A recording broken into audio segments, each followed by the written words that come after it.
Welcome student. आज जो हम डिस्कशन करने वाले हैं वो है हमारा topic that is the secondary structure of protein. Okay, primary structure हम देख चुके हैं। Now we have to discuss secondary structure of protein. Protein का सेकेंडरी स्ट्रक्चर हमें डिस्कस करना है। ओके, ये भी हमने जनरली देख लिया था कि प्रोटीन का स्ट्रक्चर बनाने के लिए, सेकेंडरी स्ट्रक्चर बनाने के लिए हमने डायग्रामेटिक रिप्रेजेंटेशन देखा था कि कैसे ये बनेगा। तो क्या होगा, polypeptide chain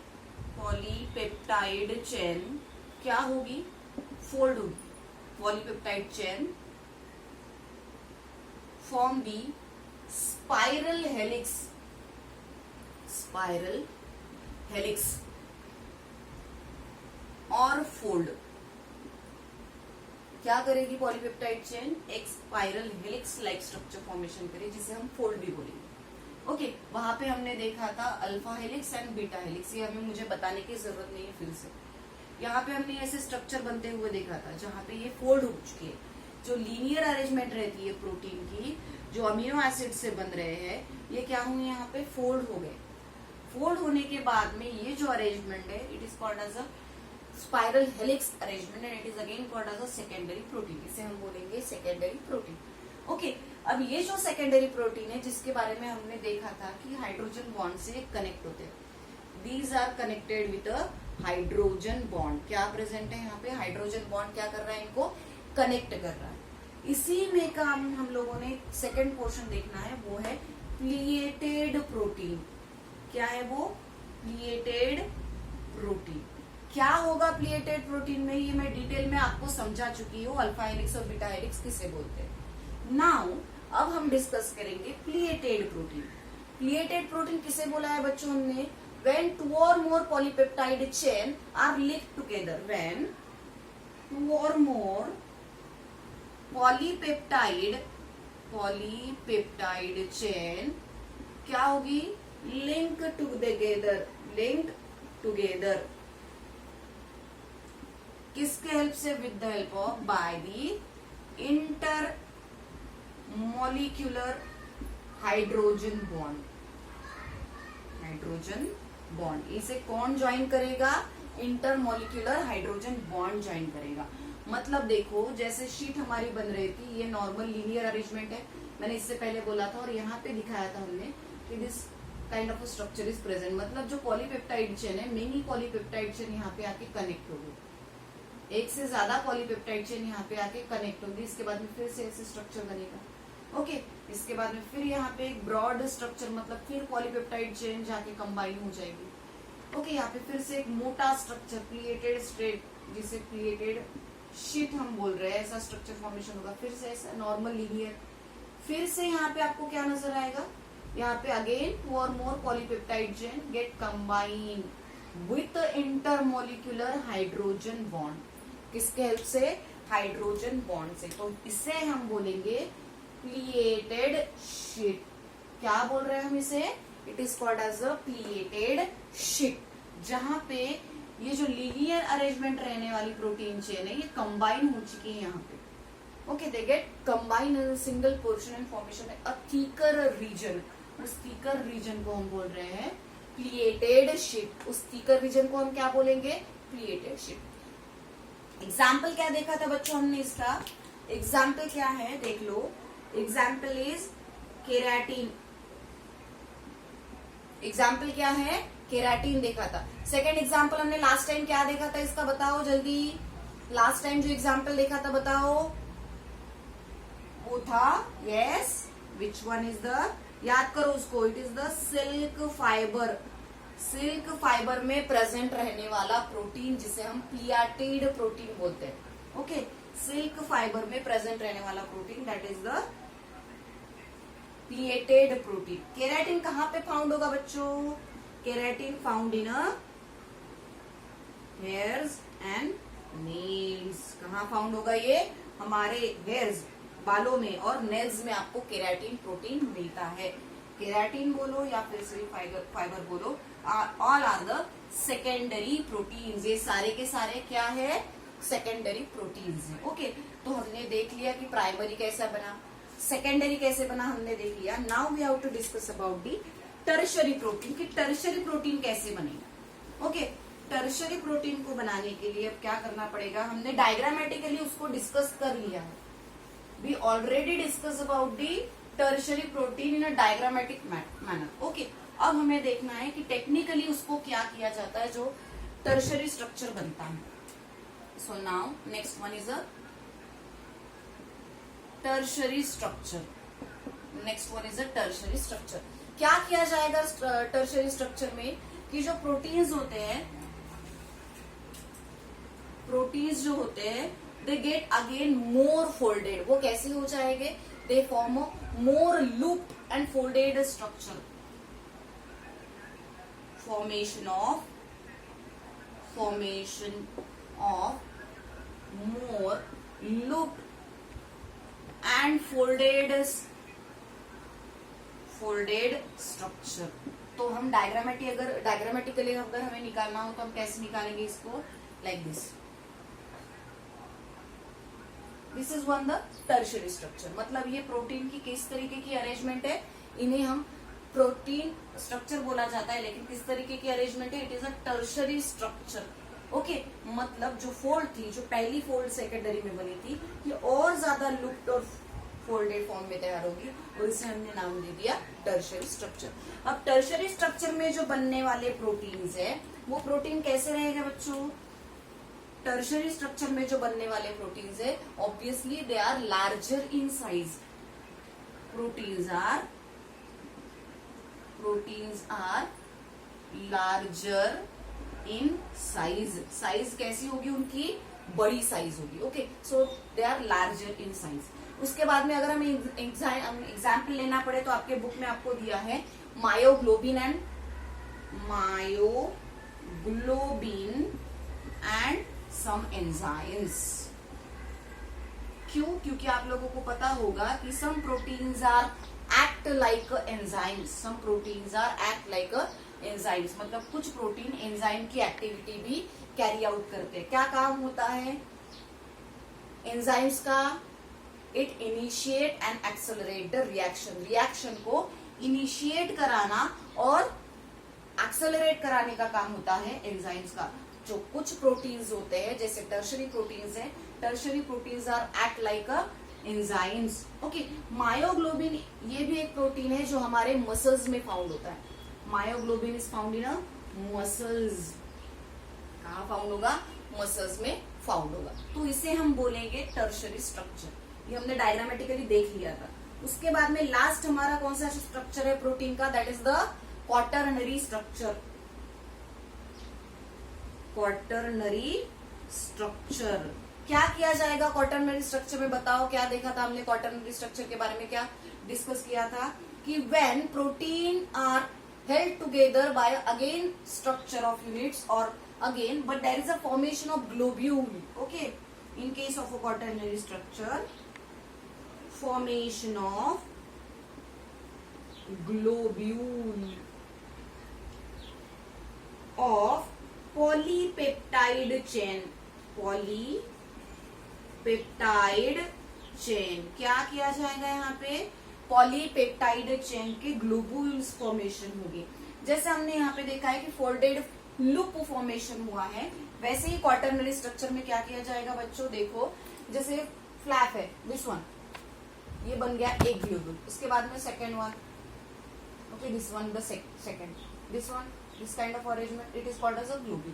so this kind of arrangement it called as a globule formation. क्या बोलेंगे हम इसे, ग्लोब्यूल फॉर्मेशन बोलेंगे. और ग्लोब्यूल फॉर्मेशन होना मतलब क्वाटरनरी स्ट्रक्चर. मतलब फर्स्ट में हमने देखा है कि एक स्ट्रेट लाइन में बन रहे हैं, this kind of arrangement. Secondary structure में हमने देखा है कि there is only a folding is present, simple folding is present. Third हमने देखा है कि most folded structure is formation in a tertiary form. And finally हमने देखा है कि there is a formation of many bunches of polypeptide chain. Polypeptide chain के many bunches यहाँ पे बन रहे हैं. तो इसे हम बोलेंगे टाइप्स ऑफ प्रोटीन स्ट्रक्चर. ये सारे के सारे क्या है, types of protein structure. Okay, now ये प्रोटीन स्ट्रक्चर खत्म होने के बाद में now we have to discuss properties of protein. Protein की प्रॉपर्टीज को हमें डिस्कस करना है। प्रोटीन प्रॉपर्टीज,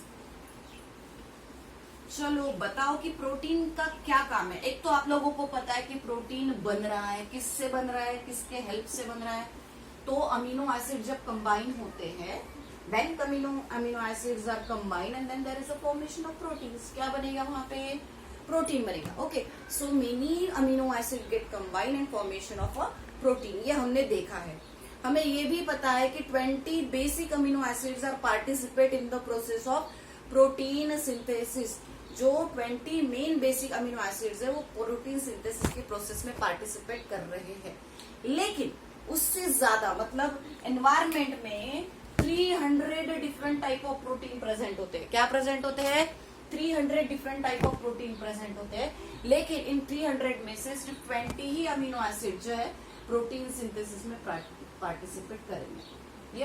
ये सारी इंफॉर्मेशन हमने इसके पहले के लेक्चर्स में देख ली। नाउ अब हमें जनरल प्रॉपर्टीज डिस्कस करनी है प्रोटीन की। सो it is the properties of protein. Okay, protein property. सबसे पहले क्या बोलेंगे हम कि प्रोटीन कैसा होता है। It is a highly reactive and highly specific molecule है। ओके, हाईली रिएक्टिव है, हाईली क्या है, रिएक्टिव है और स्पेसिफिक मॉलिक्यूल। कैसा मॉलिक्यूल है, स्पेसिफिक मॉलिक्यूल है। ये मतलब ये किसी भी एलिमेंट में अगर आप डाल दो, किसी भी चीज में अगर डाल दो तो ये बहुत ज्यादा बहुत फास्ट रिएक्ट हो जाता है किसी भी सब्सटेंस के साथ में। स्पेसिफिक क्यों बोला गया है कि आप लोगों को पता है कि आपके स्टमक में अलग प्रोटीन्स है। ओके, आपके सेरम, बॉडी सेरम में अलग प्रोटीन है, आपके ब्लड में अलग प्रोटीन है। मतलब आपके बॉडी के पार्ट में अलग अलग प्रोटीन का काम अलग अलग है। मतलब एक ही प्रोटीन तो नहीं रहेगा कि सारे काम करेगा। ओके, तो इसे अगर डिफरेंट काम करना है तो डिफरेंट काम के लिए क्या अलग अलग प्रोटीन्स वहां पे फॉर्मेशन होगी। तो इसीलिए हमने बोला है कि जब जब अमीनो एसिड कंबाइन होते हैं, when different kind of amino acid are combined, then there is a formation different kind of proteins are formation there. Okay, तो इस डिफरेंट टाइप ऑफ जो प्रोटीन्स है उनकी एक्टिविटी भी स्पेसिफिक रहेगी, स्पेसिफिक काम के लिए। उसके बाद में हम क्या बोलेंगे, दे show amphoteric nature. Amphoteric nature, amphoteric nature means showing the both the activity basic and acidic, both the activity shown by the protein। ये दोनों की दोनों एक्टिविटी शो कर रहा है प्रोटीन, बेसिक भी और एसिडिक भी। तो इसी वजह से हम इसे एम्फोटेरिक बोलते हैं। तो बता देती हूँ मैं, हमने क्या करना है, एक न्यूट्रल मीडिया लेना है। ओके, न्यूट्रल मीडियम लेंगे हम और एक अमीनो एसिड लेंगे। अमीनो एसिड कैसे बनाया था बच्चों, बताओ क्या प्रेजेंट था बीच में, सी प्रेजेंट था, इस टाइम इस तरफ NH2, इस तरफ क्या प्रेजेंट था, कार्बोक्सिल ग्रुप प्रेजेंट था। यहाँ आपको हाइड्रोजन मिलेगा और यहाँ पे R मैंने बोला था कि हम किसी भी साथ मतलब किसी भी ग्रुप को इसको यहाँ पे अटैच कर सकते हैं तो डिफरेंट प्रोटीन बन जाएंगे, डिफरेंट अमीनो एसिड बन जाएंगे। तो जब हम किसी अमीनो एसिड को न्यूट्रल मीडियम में प्लेस करते हैं तो वहां पे क्या होगा, ये जो H मॉलिक्यूल होगा, that H molecule get release, यहाँ से ये रिलीज हो जाएगा। This H molecule get release और ये निगेटिव चार्ज हो जाएगा। तो ये जो H मॉलिक्यूल है ये यहाँ पे आके यहाँ पे जाके सेटल डाउन हो जाएगा, यहाँ पे कंबाइन हो जाएगा। कंबाइन होने के बाद में ये NH3 फॉर्मेशन करेगा। मतलब इसने क्या किया, एसिडिक नेचर शो किया। इसने क्या किया, एसिडिक नेचर शो किया क्योंकि इसने H को रिमूव कर दिया। ओके, और NH2 ने क्या किया, बेसिक नेचर शो किया क्योंकि इसने H को एक्सेप्ट कर लिया। मतलब ये क्या कर रहा है कि जब इसने इसको रिलीज किया तब यहाँ पे निगेटिव चार्ज बना। जब कार्बोक्सिल ग्रुप में से हाइड्रोजन आइटम रिलीज हुआ, क्योंकि न्यूट्रल मीडियम में जब आप किसी अमीनो एसिड को डालते हो तो वो अपना एसिडिक बिहेवियर करना शो कर देता है, और जब अमीनो एसिड कोई बेसिक मॉलिक्यूल है तो अपना बेसिक कैरेक्टर प्ले करना शो कर देता है। ओके, जब ये पूरा का पूरा अमीनो एसिड आपने न्यूट्रल मीडियम में डाला और डालने के बाद में आपने क्या देखा कि ये जो कार्बोक्सिल ग्रुप है ये एसिडिक ग्रुप है और ये NH2 ये बेसिक ग्रुप है। तो ये क्या कर रहा है, ये H मॉलिक्यूल को रिलीज कर रहा है, मतलब ये एसिडिक कैरेक्टर शो कर रहा है। और ये जो NH2 है ये क्या कर रहा है, ये H पॉजिटिव जिसने इसको भेजा है इसको ये एक्सेप्ट कर रहा है। ओके, तो इसने इसका काम किया और इसने इसका काम किया, तो यहाँ पे निगेटिव चार्ज बना और यहाँ पे पॉजिटिव चार्ज बना। तो मतलब क्या कि जब अगर निगेटिव आयंस रहे, ये आगे भी कैरेक्टरिस्टिक में आपको आने वाले हैं, निगेटिव आयन को हम क्या बोलेंगे, negative ion is called as anion और positive ion is called as a cation. Okay, तो हम बोलेंगे निगेटिव आयन को बोलेंगे एनायन और पॉजिटिव आयन को बोलेंगे कैटायन। तो ये दोनों भी एक्टिविटी यहाँ पे शो करता है, मतलब ये सबसे पहले यहाँ पे तो न्यूट्रलाइज हो गया, यहाँ पे न्यूट्रलाइज हो गया। अब देखो हम क्या करेंगे, इसे हम आइसो इलेक्ट्रिक कंडीशन भी बोलते हैं। इसे क्या बोलेंगे हम, आइसो इलेक्ट्रिक कंडीशन।